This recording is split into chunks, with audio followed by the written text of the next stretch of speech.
Trader et futur trader, bonjour, et ici c'est Thomas. J'espère que vous allez bien, j'espère que vous avez eu des bons trades cette semaine, j'espère que vous avez gagné de l'argent sur les marchés. Comme d'habitude, ce que je veux dire aujourd'hui dans cette vidéo n'est pas un conseil d'achat et de vente, c'est vraiment un titre informatif et pédagogique. Je ne suis pas habité à vous donner des conseils, donc c'est vraiment à vous de prendre vos propres décisions. Je tenais tout d'abord à m'excuser, je me suis rendu compte que je n'avais pas publié la vidéo de la semaine dernière, donc je vais le faire. Alors, je sais pas si je vais le faire avant ou après celle-ci, peu importe, de toute façon vous aurez deux vidéos ce week-end, peut-être une ce soir, une demain, ou enfin je sais pas encore comment je vais faire. Donc bon, bref, vous verrez, il y aura la vidéo de la semaine dernière aussi qui est présente, alors j'espère que c'est pas trop tard pour vous pour la visionner. Voilà, je m'en excuse d'abord. Et là, on va essayer de faire une vidéo assez plus courte que la semaine dernière. Bon, vous allez voir que la semaine dernière, j'ai eu pas mal de problèmes, on va dire. Donc la vidéo est un peu chaotique. Bon, c'est pas grave. Le principal, c'est que le contenu soit là. Pour ceux qui veulent du beau, du joli, etc. Effectivement, il faudra repasser pour ce coup-là. J'espère que vous me pardonnerez. Donc, on va commencer par l'action McPhy Energy qui est à l'écran. Donc, chaque bougie correspond à une semaine de cotation. Vous pouvez voir ici en haut, ici le nom de l'action, et complètement à gauche le ticker de l'action. Donc, McPhy Energy qu'on a en données hebdomadaires. Comme vous pouvez voir ici, on a une micro-consolidation hebdomadaire. On est clairement sous la résistance qu'on voit ici, donc c'était un ancien support qui est devenu résistance vu qu'on est passé en dessous. Vous voyez qu'on a une construction ici qui se fait. Clairement pour moi, si on passait au-dessus de la zone des 20 €, on pourrait repartir à la hausse. Si on se rapproche rapidement en données journalières, on peut voir effectivement qu'il y a une... Alors vous voyez, j'ai refait en données journalières une résistance un peu plus précise, plus à ce niveau-là. Bon, effectivement, on l'a cassé ici avec les volumes, mais par contre, on se retrouve un peu bloqué sur la zone des 20 €. Alors là, pour information, les données qu'on voit à l'écran sont les données du jeudi 14 octobre. On n'a pas les données d'aujourd'hui. Je crois que McPhy aujourd'hui fait son pullback sur la zone des 18,80 €. Donc clairement, pour moi, on est en train de faire un pullback sur une zone qui était une ancienne résistance. On vient buter entre guillemets sur une résistance des 20 €. Donc effectivement là ici on devrait un petit peu consolider avant d'en partir à la hausse. Donc clairement McPhy est clairement pour moi dans les starting blocks.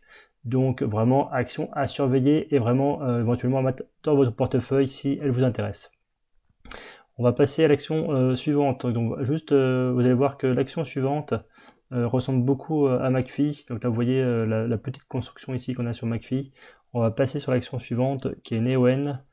Et vous voyez, hop, on est sur l'action de Neoen, vous voyez en haut à gauche le nom de l'action. Vous voyez qu'on a une petite construction, pareil, aussi un hebdomadaire.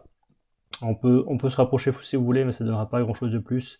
Vous voyez clairement que ça fait une espèce de canal vraiment serré. Clairement, voilà, la zone est 38,06 €, enfin la zone est 38 € à surveiller pour que l'action reparte vers des plus hauts. On va passer sur l'action Abionics Pharma. Abionics Pharma, on va la mettre tout simplement en données hebdomadaires. Alors vous voyez que j'ai tracé ici une résistance qui était ici, un support qui est là. Vous voyez qu'ici on se baladait clairement dans un range. Le range a été cassé par le bas. Ici on a fait une belle petite construction bien à plat, bien serrée. Ça a été cassé à la hausse avec le jeu des volumes. On est même venu faire un pullback dessus, rebondir. Depuis on a fait une belle construction. Vous pouvez voir une belle tasse avec une anse. On vient de casser la zone 1,34 € à la hausse. Alors attention, clairement on peut voir qu'on est dans des zones dangereuses. Effectivement c'est un peu compliqué parce qu'on peut aussi avoir une grande figure. On peut peut-être éventuellement dire qu'ici on a une épaule, tête, épaule inversée. Enfin voilà, je sais pas, c'est une figure un peu bizarre. On pourrait peut-être la faire un peu en diagonale. Si je vous la fais rapidement, on pourrait la voir un peu comme ceci. Je vous l'accorde, c'est un peu tiré par les cheveux, clairement tiré par les cheveux même. Mais voilà, du coup, on reviendra de casser finalement la deuxième épaule, en train de casser par le haut. Bon, attention quand même, il y a quand même une zone de résistance qui est là vers la zone des 2,25 €. Là, on est encore en dessous d'ailleurs, la première zone est 1,68 €. Donc voilà, clairement, là où c'est parti. On voit avec le jeu des volumes super important que là où c'est parti. On vient de casser la tasse avec la anse qui est ici. Voilà, moi je pense que l'action est partie vers le nord, mais même si effectivement on est clairement dans une zone un peu turbulente. Donc, attention, il peut y avoir des gros retours avec des pourcentages de 20-30% à la baisse. mais clairement ce sera juste des consolidations et pas pour moi un retour de tendance. Bon, par contre effectivement clairement on sera reparti vers un marché haussier sur l'action quand on aura passé la zone des 2,25 €.